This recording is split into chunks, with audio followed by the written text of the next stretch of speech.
with a sweep of her regal hand. Chocolate, chocolate, chocolate.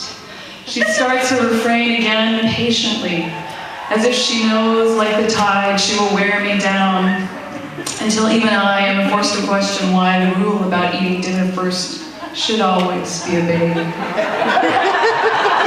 Just this once, I tossed caution to the winds, disregard my mother's stern voice in my head, take a handful of chocolate, sink to the floor, and crouching there, two naughty children, we pop them into each other's mouths, one by delicious one.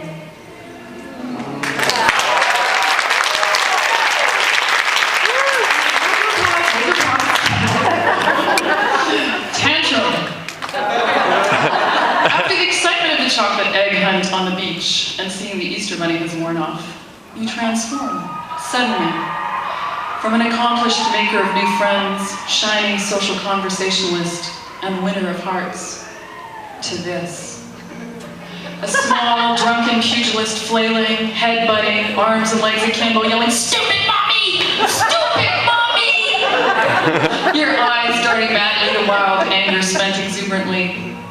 Unable to think of anything else, I hold you, remembering the black helplessness of wanting someone, anyone, to hold me, and never, ever getting enough. I embrace your crazed animal self, brave the split lip and pinches, murmur love words in your hair, and wait patiently for the intoxication to subside. Tears glistening in your eyelashes, your cheeks flushed, you calm down gradually and snuggle yourself against me, fitting your body easily into mine, trusting, without words, that we are one, and there will always be enough.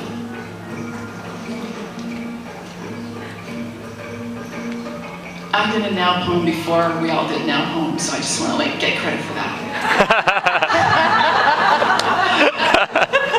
Now, who is this incandescent 3-foot being who swallows up time as if she were a frog and it were only a fly? Happiness. For a time there is only ease and the joy of discovery.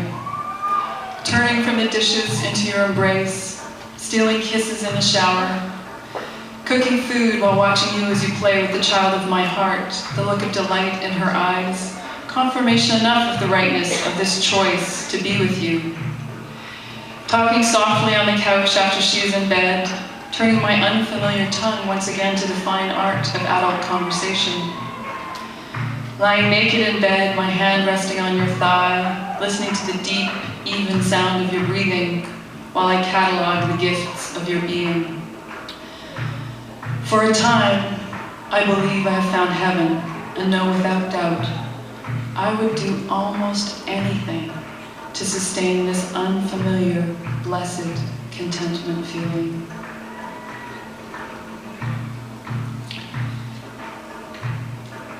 Death of a resistance fighter. When you tell me that it is over, that you can't keep on like this, that a 2-year-old will only turn into a 3-year-old, and then a 4-year-old, and then a 5-year-old, and so on, that you've tried, but that you can't bring the best of yourself to this relationship anymore, that it only would have worked if you had been 20 years younger, or I was 20 years older, and we were going to my daughter's house for dinner instead of changing her diapers. If she'd been your child instead of someone else's, but you don't think so. I listen, but I don't believe. You'll come to your senses, I think. In the meantime, there's still too much love here for me to let go that easily. In the face of your determination, I take my resistance underground. Passionate leader of a solitary anarchist cell, I tunnel down through the rocky soil into the barrier walls you have erected, homing towards you. When I hit obstructions, I try surprise attacks, call you at vulnerable times, show up at your door with offerings. And when all of that gets nowhere, your solid Taurus defenses intact, unscathed, only then do I feel myself stagger internally. The man I thought I know recedes for a while, and in time is replaced by an enemy who has turned my daughter into a weapon I use daily against me.